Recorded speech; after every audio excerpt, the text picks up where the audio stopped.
The executive floor of Cooper Industries gleamed with power and prestige. Floor-to-ceiling windows offered panoramic views of the city skyline, while original artwork worth millions adorned the walls. My corner office, all 2,000 square feet of it, was larger than my parents' first house. Not that they knew that.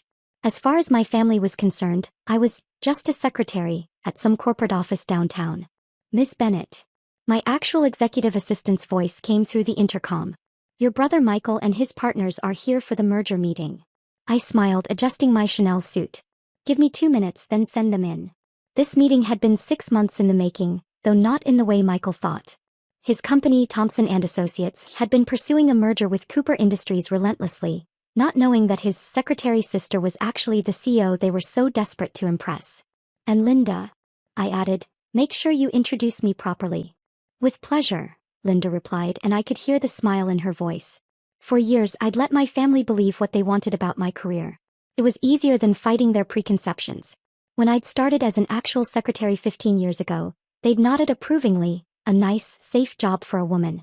When I'd worked my way up through the ranks earning my MBA at night, they'd barely noticed. Even when I'd become CEO 5 years ago, I'd let them continue thinking I was just answering phones and getting coffee. It was amazing what people would assume when it fit their worldview. The door opened and Linda stepped in. Miss Bennett? Mr. Thompson and his associates are here for the merger discussion. Send them in. Michael entered first, his expensive suit and carefully styled hair screaming, trying too hard. Behind him came our cousin James, who joined Thompson & Associates straight out of business school, riding Michael's coattails. Bringing up the rear was their chief financial officer, looking nervous. They stopped short when they saw me sitting behind the massive desk. Sarah. Michael's voice cracked. What are you doing here? Good morning, gentlemen, I said professionally.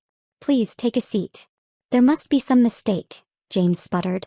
We're here to meet with Cooper Industries CEO. You are, Linda confirmed from the doorway. May I present Sarah Bennett, Chief Executive Officer of Cooper Industries. The silence that followed was deafening.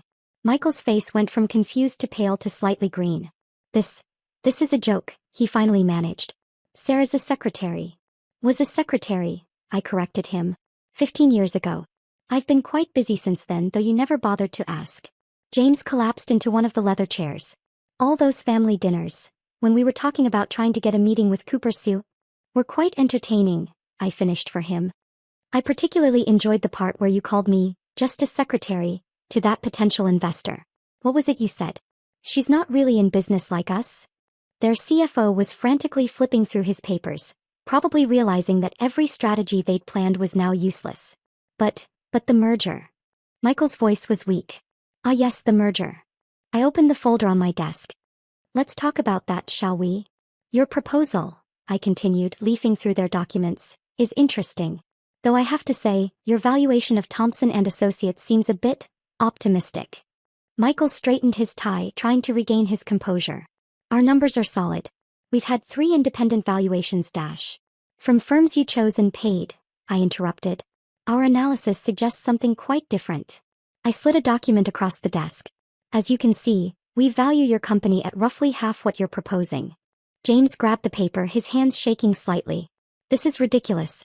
Our client portfolio alone is heavily leveraged and losing market share, I finished.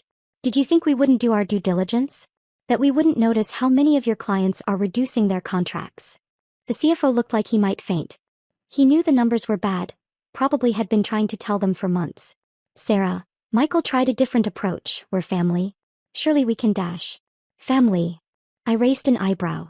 Was it family when you told Mom and Dad not to invest in my little career, because I was just a secretary? When you laughed at my MBA graduation saying I was wasting my time? When you spread rumors that I couldn't handle real business? The skyline behind me seemed to mock their discomfort, each gleaming building a testament to the empire they'd never bothered to notice I was building. That was different, James protested weakly. We didn't know. Exactly. You didn't know because you never asked. Too busy assuming I was getting coffee to notice I was actually running the company you're so desperate to merge with. My phone buzzed, a text from my CFO. Thompson & Associates stock dropping on merger concerns. Want me to start buying? Not yet, I typed back. Let's see how they handle the truth first. Look, Michael said, desperation creeping into his voice. Whatever happened in the past, this merger makes sense. The synergies Save the sales pitch, I cut him off. I've read your proposal. Multiple times, actually. Would you like to know what I really think? They leaned forward despite themselves. Your company is failing, I said bluntly. You've lost major clients, your innovation pipeline is dry, and your management style is. I paused diplomatically, outdated. The only reason you're pursuing this merger is because you need Cooper Industries to save you from bankruptcy. The CFO was nodding slightly, finally someone telling the truth. That's not true, James protested, but his voice lacked conviction. No. I pulled out another document. Your quarterly projections? Pure fantasy. Your client retention rates? Plummeting. Your staff turnover? Higher than ever. Face it, gentlemen, you're not here to merge. You're here to be rescued. Michael slumped in his chair. What do you want? Want? I smiled. I don't want anything. This is business, remember? Like you always told me, no room for sentiment in the boardroom. I stood up, walking to the window. The city spread out below us, half the buildings containing offices of companies that worked with Cooper Industries. Companies that respected me, valued my leadership, unlike my own family. However, I continued, I am willing to make a counteroffer. They perked up slightly. Cooper Industries will acquire Thompson and Associates, at our valuation, not yours. You'll both step down from management positions. Our team will handle the transition. Step down. Michael's voice rose. But the company, our positions, are no longer tenable, I finished. You've run Thompson and Associates into the ground. Did you really think we'd let you keep managing it? James was reading through our valuation again. These terms, they're barely above liquidation value. Which is generous, considering your company's actual worth. I returned to my desk. You have 24 hours to accept. After that, we'll simply wait for bankruptcy and buy your assets at auction. You wouldn't, Michael said, but his voice was uncertain. Wouldn't I? I raised an eyebrow. Like you said, no room for sentiment in business. My phone buzzed again, a news alert this time. Thompson and Associates stock continues to fall amid merger uncertainty. By the way, I added, you might want to check your stock price. Markets don't respond well to merger difficulties.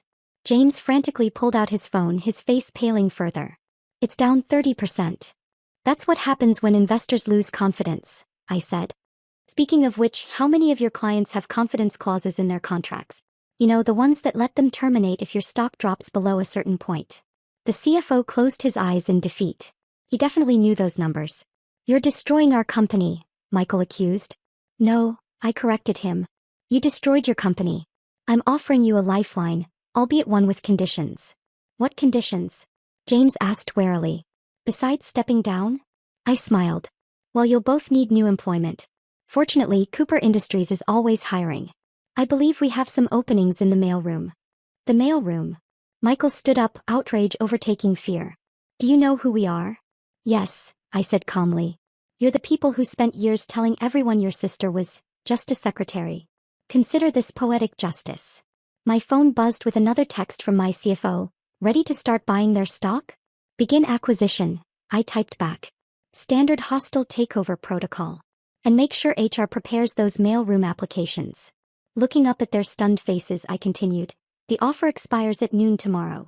After that, we go hostile, and believe me, you won't like what that looks like. You'd do that? James asked. To family. Family. I laughed. Let me tell you about family. Family doesn't dismiss your achievements. Family doesn't spread rumors about your capabilities. Family doesn't treat you like you're beneath them because of their assumptions about your job. I stood up, signaling the meeting was over. Linda will show you out. Through the main entrance, of course, though you might want to get used to the service entrance. Mailroom employees don't usually use the executive lobby. As they filed out, Michael turned back. Sarah. Save it, I said. You have 24 hours to accept our offer. After that, I'll be too busy buying your company piece by piece to listen to apologies. The door closed behind them, and I allowed myself a moment of satisfaction. Through the glass walls, I could see them walking to the elevators, shoulders slumped, finally understanding who really held the power. Linda came in, a smile playing at her lips. That was satisfying, I suggested. I was going to say brutal, but satisfying works too.